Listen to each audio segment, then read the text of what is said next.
Good morning, Service Alliance community. How y'all doing today? Brother Doug. You know what I'm doing right now? And this is controversial. Are you ready to hear something controversial on a Monday morning? Always. Now, we really shouldn't take how Zach would do it because, I think you're kind of spicy about things. I'm just saying. But there's a customer that was kind of obnoxious and over expecting things. I'm actually using my progressive lenses to look at my schedule here. I'm putting on today's schedule. I'm adding an extra call to my tech who did nothing wrong, but the customer is just one of those obnoxious, entitled customers. And I was able to get them in line and get them committed. And so I'm trying to fit them in the schedule right now. Would you all do that? Or would you just tell these customers to kick rocks when they're all getting in your face? I mean, do you wish them goodbye, or do you come up with some way to get them through it type thing? I plug that customer in. Doesn't matter. We're here to serve customers, so get them plugged in. All right, hold on a second. Let me tell them Zach said you are on the schedule for today and got everything that you wanted with your whiny little complaining tone. It's, though, it's so hard, right? Like, the only time that I told customers kick rocks is if they got lippy with my girls. And yeah. They started swearing at them. They started acting a fool. Nope. Yeah. Kick rocks, dude. Go find another. But if they were just, a whiny Chicagoan. Yeah. No, I hear you. I mean, this guy we diagnosed and condemned a front load washer a year and a half ago, and he bought a washer from us, right? No, actually, he didn't buy it from us, but he thought he did. So now he's pretending that it's completely under warranty, like a year and a half, 2 years later almost. And the technician was assuming he's refusing to pay the service charge. But all he was trying to do was just try to get some deal, some discount, but wasn't communicating well. So I cleared it all up for the guy, and he says, let's do it, but you need to get it done right away. And I could just tell he's going to be an annoying pain in the ass if we don't. So we'll see how it goes today. Good luck. If I'm not here next week, it's because I was fired for pandering to. No, I'm just kidding.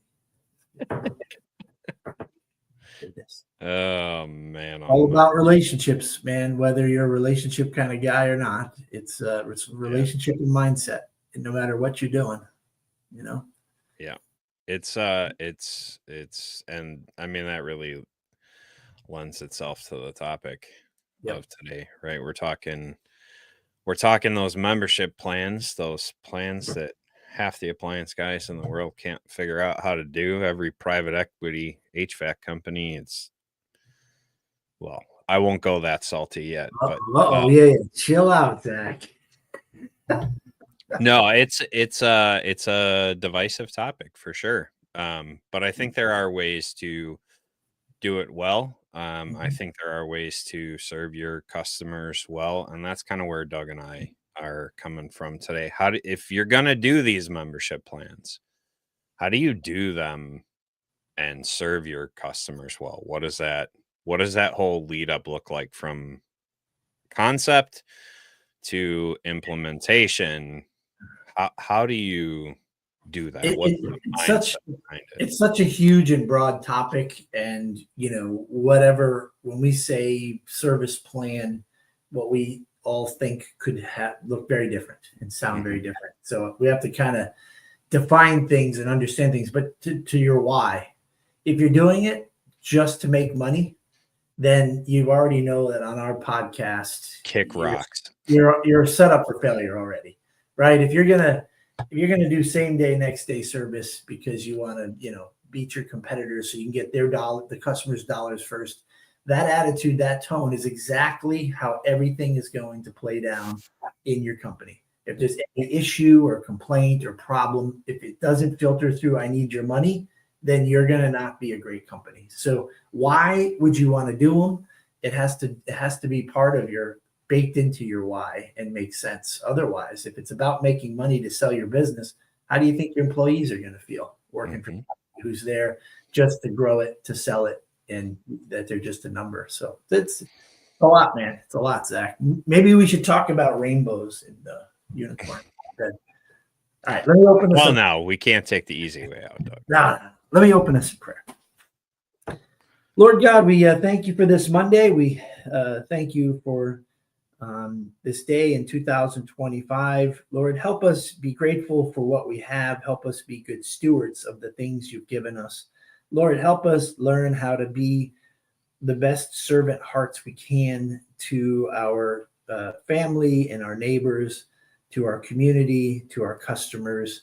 As employers or owners, Lord, we just pray that we can be a light to the world, and that it's a two-way street of giving so that they can also give, Lord. So let us be models of the best type of customer service, which is really taking care of humans, loving people where they're at, and figuring out what they need to make their day better. So, Lord God, we just pray that you gift us with the Holy Spirit and guide us in these ways. In Jesus' name, amen. Amen. It's like it's just me and you. It's us three. You, me, and Joe today. There's at least one more. He's the only one to comment, though. So, all right. So, I want to start at the beginning. When I started trying to come up with maintenance plans, right? It was all about like, how do you cover an appliance, right? Because we came from the home warranty side where it was, you got a problem with your machine, we're gonna tear it apart and we're gonna, put parts in, and how do you make that cost effective? Well, the answer is you can't make that cost effective unless you have some massive actuarial behind you. Those insurance companies have a lot of money tied up in a lot of places, and that's how they can keep their heads above water. So very, very hard for us to compete when they have, 500,000 customers paying every year compared to us, right? So with that being said, it can be hard to wrap your mind around, how do I create a maintenance plan? How do I create this membership plan, whatever? And like, what does that look like? I did not have the benefit of having a community group to work with. So Doug, you actually have brought that up to your community group. I'll let you share a little bit about that, because that was kind of interesting how that all came about. It wasn't very fast. Yeah. So in our mastermind group, just doing our weekly meetings, that conversation came up, and others in my group asked about it. Some of them, and they seemed interested and curious, but it's kind of funny that it was probably more than a year later where from my perspective, it just came up as a random, hey, tell us more about your service subscription or plan or whatever. And we began to talk about it. And then the kind of cool thing is that then the whole group got inspired. There's 4 others in there. And so most of them started their own plan. And the cool part is they didn't do it the exact way that we did. They added variations to it, which is kind of neat. So we've been doing it a really long time, and we've had moderate success. And so this team of peers, my friends, helped us make ours better because of the ideas that they came up with from looking at ours. And so it was just kind of a great collaboration out of it. But it didn't take right away, because sometimes a great idea isn't the right time for the great idea. you know? Yeah, I mean, yours sat on the shelf for a long time. You had them and really Oh, just yeah. did Yeah, we nothing. had them in the 90s and Yeah. then the early 2000s. I mean, I don't want to jump around too quickly here, but part of doing this is that you're 100% committed and that it becomes part of your company. Otherwise, if you try something and you walk away from it or you let it sit, then it dies off. Your momentum is right back to zero and you have to start all over again.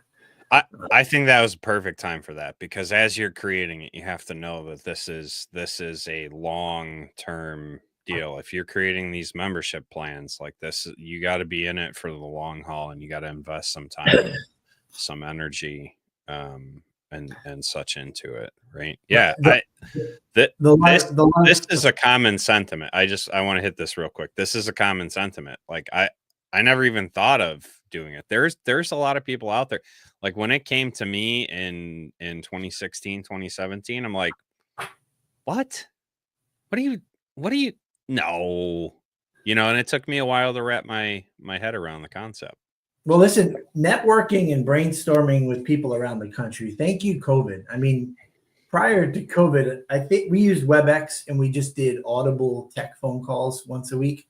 But once the camera came alive, man, actually, I have more friends outside of Connecticut now than I do in, because we can get close. So, networking and brainstorming, what I started realizing a few years ago is that there's not the definition of whatever we're going to call this service. What do you want to call it? Service plans, membership plans, Whatever. That's the point. Whatever you right? you define it how you want. Like a third party parts and labor extended warranty. That's not a membership plan. That's a service agreement. That's a contract. And so what do you want? And so as I'm networking, brainstorming through Zooms and at ASTIs and conferences, you find out that what's going on in the person's head, it's different. So I've come up with a short list of full warranty. You sign up with me, us, and we will take care of any breakdowns that happen with your machine for a period of time. Then there's a few guys out there I know that love the maintenance aspect. And what they're doing is they're signing them up for an annual membership, which means that they're guaranteed like 1 or 2 annual maintenances where they go out, nothing's wrong, and they just do preventative maintenance and cleaning and inspections. And maybe some discounts on repairs if they need that throughout the year. And then there's just like a straight up basic subscription plan, which is guaranteeing that limited service fees or something like that, or half price service fees, and that we are going to be their go-to person company if there's a problem. And so you have to know that a full warranty, parts and labor, the cost that you'd have to charge a customer is this much, all the way down to some sort of subscription where we are your preferred vendor can be as little as that much. And everything in between, you have to measure the cost of parts and labor that you're going to have to put out on an average customer. So that's a what. So what do you want? What do you want to offer? Is the question to each person, each company, business owner that wants to do it. Well, so you didn't really miss much there, brother. That's kind of what Doug's talking about. Now, what do you do? Are you a commercial servicer? Are you a residential servicer? Are you both? Because your maintenance plan for residential and your maintenance plan for commercial customers are different. That's a whole other leg. You see how like having awesome people in a brainstorm session, like it didn't even dawn on me. All commercial contracts that we have, I should be offering them just a monthly or a yearly fee, and there you go. And commercial was so easy for me to create the plan for, right? Like commercial is just an infinitely easier thing because you're working with other business owners that don't want to think about the things. They have staff that doesn't maintain equipment. And so for you to create a plan for a commercial client, it's super easy. Residential becomes a little more challenging. You have to be a little more creative. And that goes to what you're saying. You have to really figure out like, what am I trying to offer? What value am I trying to give to the customers? Yep. And I think it's appropriate time to go salty because When we came to this topic today, I said to Doug, like, what do you want to talk about? Because I struggle with maintenance as a business owner. I see the value in them. I can see how they can be a great thing. As a customer, I absolutely hate them. Right now, I can see as a customer certain things. If I don't have to go to Menards and buy filters on a regular basis, like for water, my RO system, or for my furnace, like sign me up, because I don't like I don't like going to the store if I don't have to. Um, but what does that do, right? As a customer, what is the value that we're providing? And that's where it's important to figure out who your customers are. That's why everyone in your mastermind, each of them had a different take, because they knew what their customers needed, right? What they need in Connecticut, where you are, and what they need in Texas, they're two different things. Like, those people are looking for very different things for the most part. There's some common threads, but their needs are different, right? I'm just thinking back to your Menards. What's that? Your HVAC store or something? Hardware store? What's a Menards? It's like Home Depot, but Home Depot. All right. So you just, again, I never even thought of this. Like,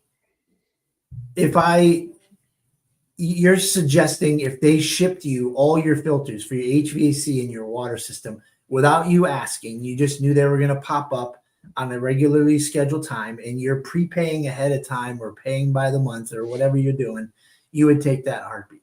In a heartbeat. It's a whole nother branch, Zach. Right. Like, I'm not doing 100%. that. And it's just like, so I'm going to say that I think there's 4 chipmunks playing Ring Around the Rosie. So what I'm thinking is, it's not about the customers. I think there's a lot of universality there. But what I think it is what is your company willing to do? Yeah. Do you have, like in their case, do you have a parts department that can sustain ordering this? Because if you grow it from 1 to 50 customers a month, can you sustain the production of it all? Because your tracking has to be on par. You got to know your numbers, right? Yeah. So, but I mean, isn't that cool that, amongst the orders that your parts people are doing, you're sprinkling in this thing that's created a reoccurring revenue. But most importantly, Zach, because I always do this with my staff, when we talk about becoming better, more efficient, when we talk about adding value services, in my head, I'm paranoid. They think all I care about is money. All I really care about is providing incredible service. And I can tell you right now, Zach, what an awesome testimony that is, right? Some friends are over, a package arrives. Oh, what's that? Oh, your water filters. Oh, man, I always wondered where I can get I get it from my local guy. He just ships them to me every 3 months, and I don't even have to worry about it. They're already paid for. And it's just like, who's this company? Write it down. Right.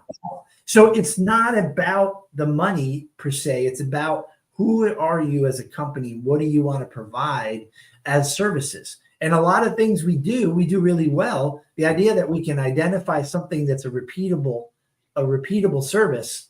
Let's create a process in our business so that it continues and takes care of itself, instead of you trusting in a technician or catching the moment of hearing, when was the last time you changed your HVAC? We don't do HVAC, but we could ship HVAC filters to. Hold on, I gotta write that down. So I had Andy on when you were gone for a couple of weeks. I had my brother Andy Zielinski on, and he came from a local HVAC company, Comfort Mate. Sure. He kind of helped them. He was there for a very long time before he went off on his own to do promotional products, actually.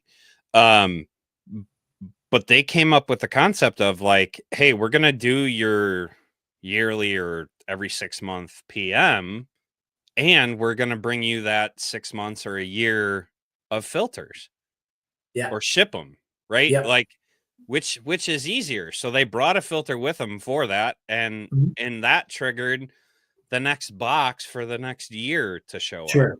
Right. Sure. Yep.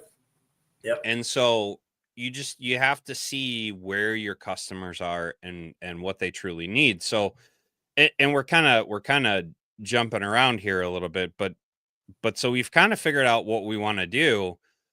Now it can be overwhelming to create the plan, create the tracking, create all that stuff. So do you outsource the creation of it? Do you delegate it to someone internal who has a passion for that? What does it look like to take this concept, this idea, this abstract thought, and get it into a cohesive thing that can then be marketed to your customers? How did you guys kind of If approach it? you're a one man show, then you can do whatever you want, and it's easy because you only have to train yourself.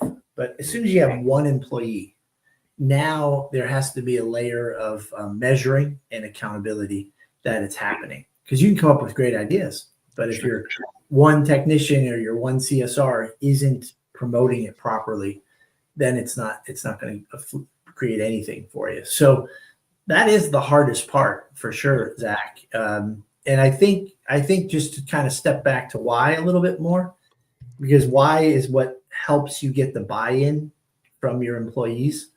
Reoccurring revenue is great to an owner, to an employee. As an employee, who cares, right? Like, Well, but they should, because reoccurring customers means a customer that they will be servicing 6 months to a year, because of if that's the type of plan you're selling.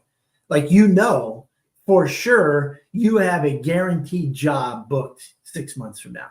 And so your employees, if they don't know how hard it is to make the phone ring, right now we're getting a little off track, but the why is so important.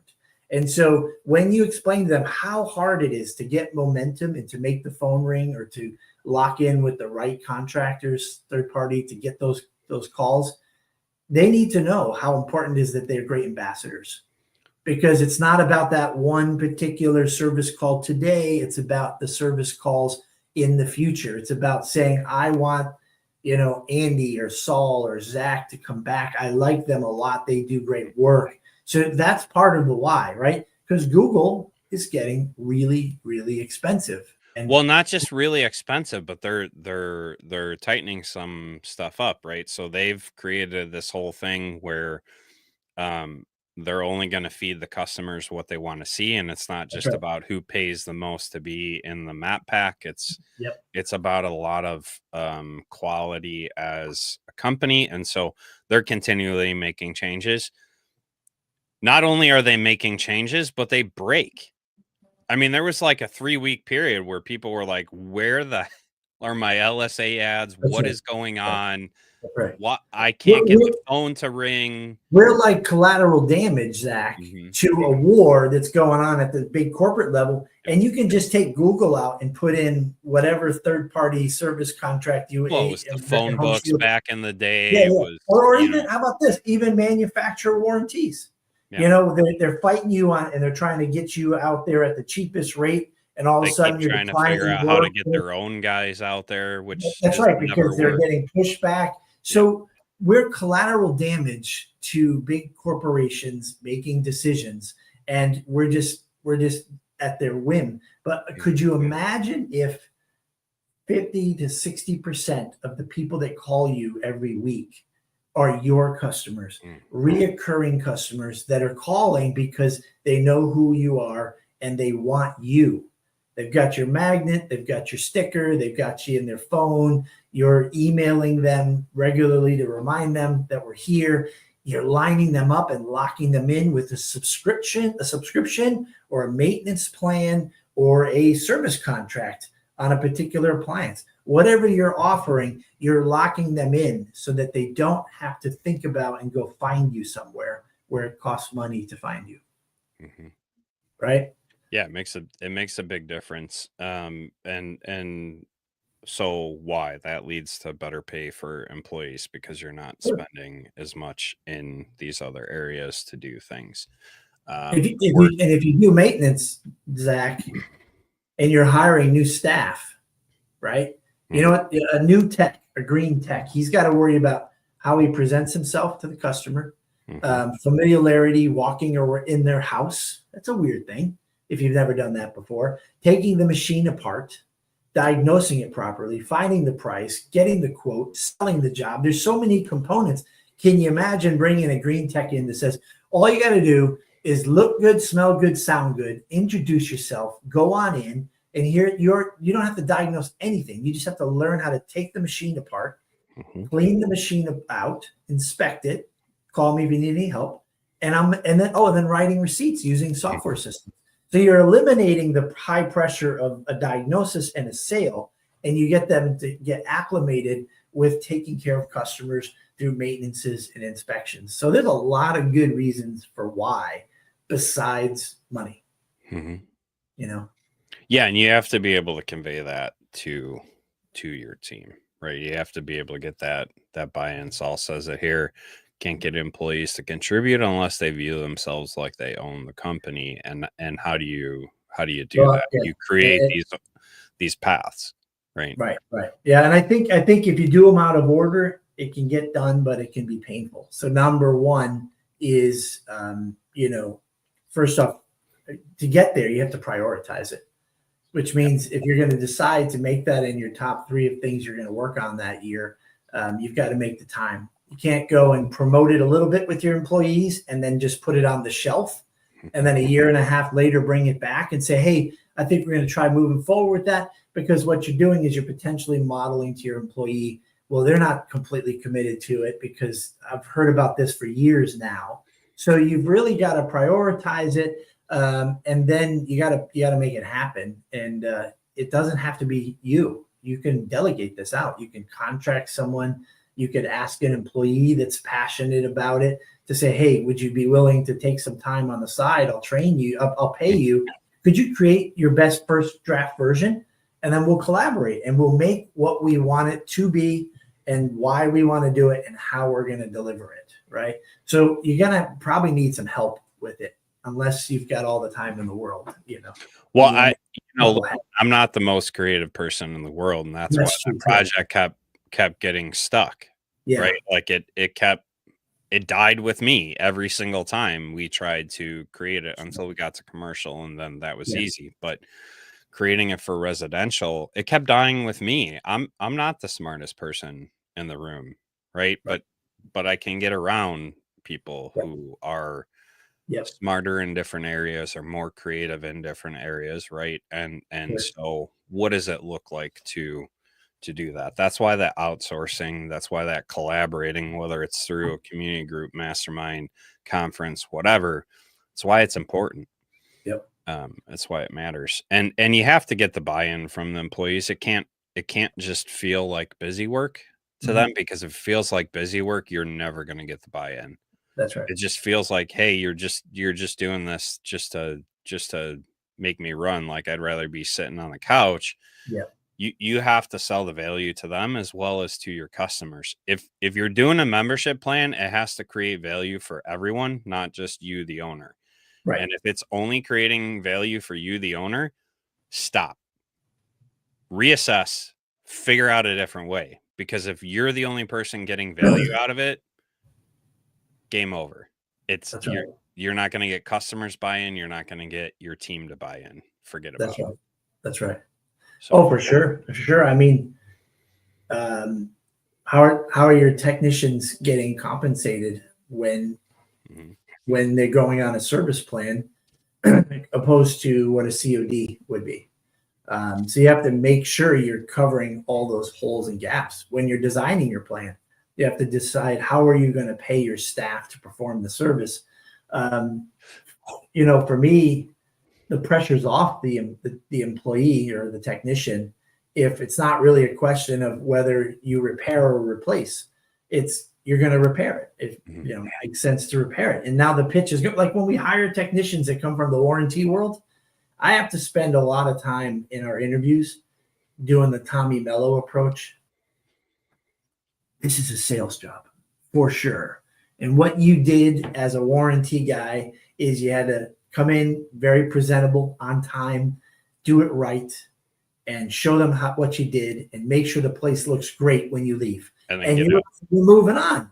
So we're a COD company, but can you imagine a little breathing room that you've got if you have a service plan of parts and labor on a dryer, that you don't have to pitch anything. It's like, yeah, you lost your filter board. I've got it right here. We've got you up and running. Have a great day.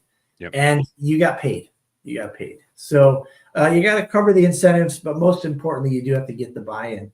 So it's your biggest, hardest sale is getting each and every employee to understand the big picture and how valuable it is. And we've explained to our technicians and CSRs, every time our phone rings from a Google local listing ad, it's $89 from cradle to grave. And so we're not just talking about how many we got and what they charged us. It's conversion to we got in the house. It's $89. So they have to know, man, if we don't pick that phone up, or if you don't do a great job and they don't call us back, that's way too much money to spend. So pitching them on the idea of the service plan is great. When to pitch is just as important, though, right? Sure. Because if you pitch that LSA right out the gate, guess what? They're calling the next guy, and you just lost $89. Oh, of course. Yeah. Yep. So you have to think about how to implement it, and that's where that next step. You've delegated it out, and you have to create this actual plan, and you have to refine it, and you have to test it. You have to have the tracking. If you are even remotely thinking about doing a membership plan, you cannot do it without a CRM. You have to have software to track this. There is no other. I don't care what anyone says. You cannot track this on paper. You have to be in a CRM that sends alerts, sends reminders, does something to get these people back in front of you when it's time for their maintenance. So that tracking has to happen. It could become a big number for sure, so you definitely want to have that. Through tracking, what we recognized is that, less than half of our tech team are all in. And we don't ask them to sell it. All I ask them to do is to ask, would you like to sign up? And the way we do it with a repair, it's adding value because they're going to get a discount right there on the moment, a pretty decent one, a very good one, actually. And so when I see a percentage of my tech team not even offering it, where a customer could get a $60 to $100 discount on the repair today if they sign up. If they don't do it, it's not rocket science. They're not bought in. And so what we recognize for the goal we set to try to sell a certain amount by the end of the year, we shifted and added into it our office staff. So at the time of booking, there's an incentive and opportunity for our office staff to sign people up. And it's working really well. So some weeks the office staff sign more customers up with our subscription than 20 techs do. And you don't know that unless you track it. So when you're doing these maintenance plans, you got to have the KPIs kind of dialed in. So part of the creation of the plan is creating the KPIs for that, because you can't measure, test, adjust, do the things you need to do, right? You said you had these plans back in the 90s. Well, I guarantee that you weren't tracking anything that you're doing with it. You ended up shelving it. You brought it back in 2000s. Nothing happened there. You shelved it. Yeah. Now you have good KPIs and tracking, and you're actually making some forward momentum. So the point of that is part of the creation has to be these KPIs. You have to be able to measure, test. I guarantee you don't know what went wrong in the 90s other than you guys weren't selling them. That's the only thing you know. You don't know who was selling them, not selling them. I'll tell you right now, Zach. Quick story, I promise. We were moderately successful. We were maybe 6-8 techs at the time. And 2 or 3 of the guys would sell at least 200 plans a year. And the others were a little bit less or a lot less, right? And so the plan was, Jay and I were talking, was like, let's create an incentive, like a fun one. At the end of the year, and I'm not thinking math at that time, right? I'm just a brand new general manager. Jay goes, if any tech sells 200 or more, then they're in the running for a 5-day cruise I'm like, what? How the hell are you going to be able to afford to give a cruise away? And he's like, do the math, Doug. And it's like, wow. So if a guy did 100 and if he sold 250, the revenue that you make, a small percentage of that pays for the cruise. And so that was my early moment of getting my head out of the weeds moment. And so we created something, and Jay's a very generous guy. So it wasn't just one cruise for the winter. He wanted everyone to win. Yeah. So it was a 5-day cruise, a 2-day cruise. It was big screen TVs when they were kind of expensive back then, and dinner out at fancy restaurants. Almost everyone could get it. And then we put a caveat, but you have to sell at least 200. At the time we had, out of the 6 techs or 7 techs, like more than half sold at least 200. So I rolled it out on our WebEx phone meeting weekly. We didn't have video back then. And I promoted it, and people called me and asked me about it, and they were excited. And I brought it up one other time in January, and I never brought it up again, Zach, because I thought that the contest took care of it. At the end of the year, towards the end of the year, I'm starting to measure. It was nobody sold 200. We were down to, I don't remember the number now, 100 at the most. It's because we stopped talking about it, because I thought the contest was going to get it done. Just like in this commission world, owners, I hear them say, well, I pay them commission, so that's how they're motivated. You need to do more than that. You need to be coaching, talking, and strategizing all the time. Commission doesn't take care of it. Neither does a contest. And so that was my lesson learned, that you don't roll something out and think it's going to take care of itself. It needs to become part of your company culture. Oddly enough, top of the line. Oddly enough, it's the same thing for your external customers. Your internal customers and your external customers, if you're not talking about it, it's not top of mind, it doesn't matter. Right. That's right. Doesn't matter. Yeah, it's a great point. It's a great point. You gotta be consistent. If you plan to do this, it is that I said it earlier in the episode. If you're gonna do it, right? This is not like toe in and maybe, and no, you jump in that freezing water and go. And just keep treading water until you start finding that success. Because if you don't, then there's no point. And to me, they all work, Zach. Doesn't matter if you're this big or this big. Yeah. If you're going out on an appliance that's a basic built appliance, and you're doing a major repair on it, to offer a full 1-year guaranteed parts and labor service contract for an additional amount of money. How many customers do you put a motor in? Or you go and put a heater in and rollers and belt and idler? What's left? If you were to say for blank amount, and you got to know your blank amount additional for 1 year, it's like a brand new machine. If you were to buy a brand new machine, you have 1 year of peace of mind. I've replaced 80% of the parts in your machine already. So in a way, I can give you that additional peace of mind for blank amount. But Doug, I'm going to lose money. Oh, no. And that's it, because your walk rate, right? Your decline because they don't want to fix it, right? And so knowing your numbers are important. We track, I don't have it in front of me. I wish I did. Wish we were more prepared, Zach. But we just ran the numbers for this year. It might have been the month. Anyway, it was 5 digits. It was the month of June. I'll make up a number, but I think it was like $15,000 to $30,000 came from our subscription customers. These are people that don't pay a service fee to diagnose it. So if they decide to buy new, we are a beautiful thing for them, right? They didn't have to pay anything to find out. They don't have to assume to buy or to repair. If they pick one and not the other, they're wondering, was that the right decision? They get to call us.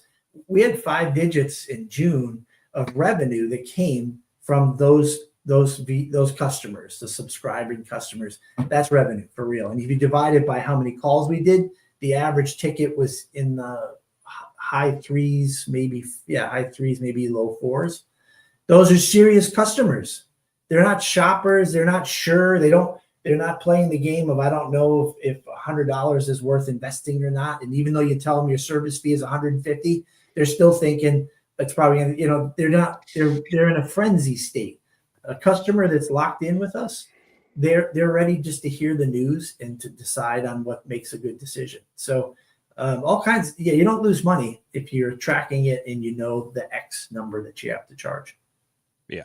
I meant there's some guys that are talking about offering these plans and they're like, well, I'm going to lose money because all the customers are going to take advantage of it and they're going to call me all the time and I'm going to have to be out there every week. You've tracked that and you know that's a load of crap. Yes. Right? Like it's absolutely. a small number that abuses. And that's why we share those numbers with the whole team. Mm-hmm. If the sales team is the technicians and our CSRs, then let me show them the fruit that comes from it. And if it's not producing fruit, then they're part of the whole process of collaboration and going, hey, we're going to change this. We're going to tweak this now because it's not working. And they'll be in the know to why.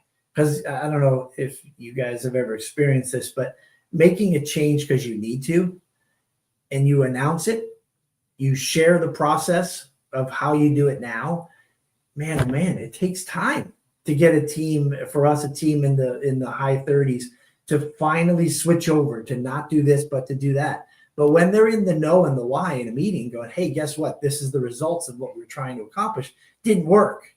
We were losing money. Didn't work. So we're going to change it. Now they know the why we're changing it and they'll be inspired to get on it and make that change rather than, I don't know why they want us to do this now, but we have to do this type of thing. To Saul's point, yeah, and my remote team, everyone, I have an amazing remote team, and several of them are from the Philippines, and so $10 goes a long way there. $10 is like $35 here, so they're very inspired. But Saul, I want you to know they're under a lot of pressure because our phone volume is huge right now. And so they have to be efficient on the phones and then also offer that when they can, but be aware of the calls that are on hold. So greed can't drive that. They still have to be up with their measures. But everybody needs to get paid, Saul, because when you're building something great, it's collaboration all the way.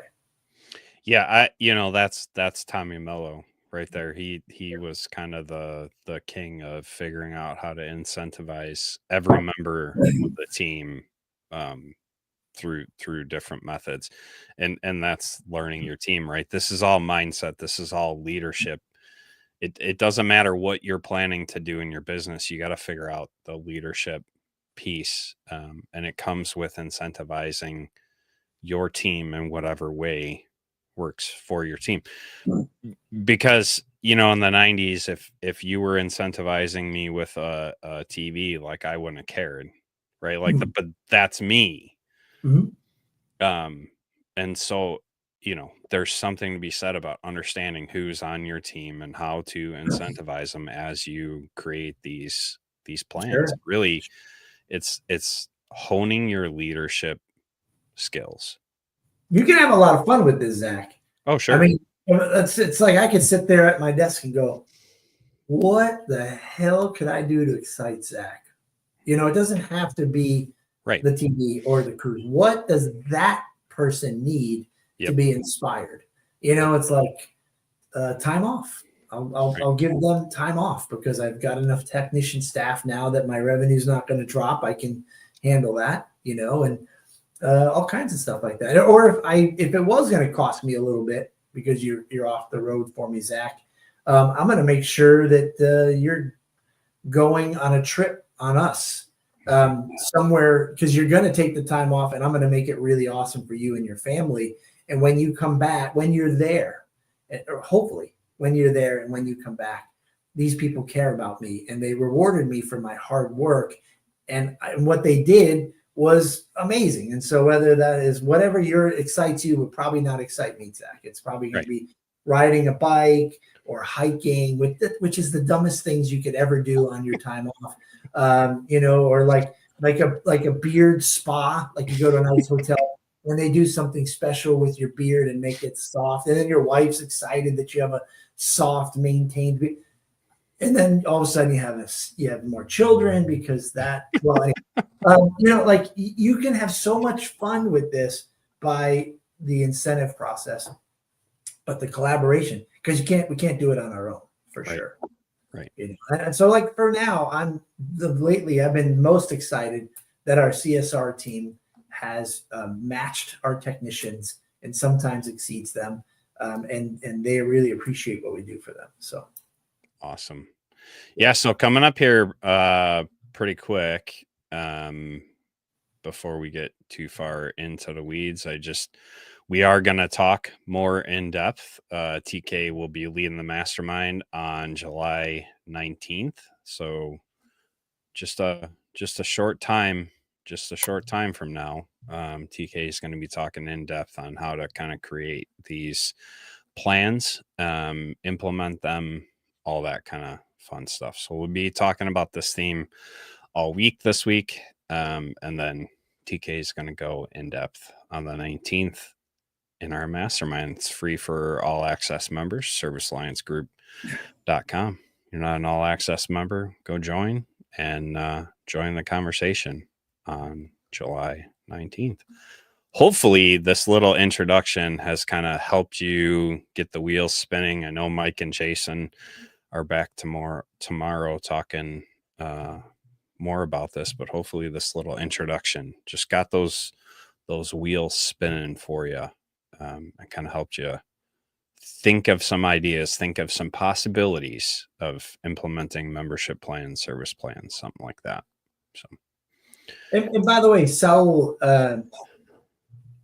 any Connecticut, Massachusetts, Rhode Island customers that you run into, if you sign them up for our plan, I will also give you I'll give you an incentive as well. Whatever you like, if it's Cuban coffee or suntan lotion because you're down in Miami, or cold hard cash, let me know. So sign them up, Saul, and make them loyal Action customers, and you're part of our team. Awesome.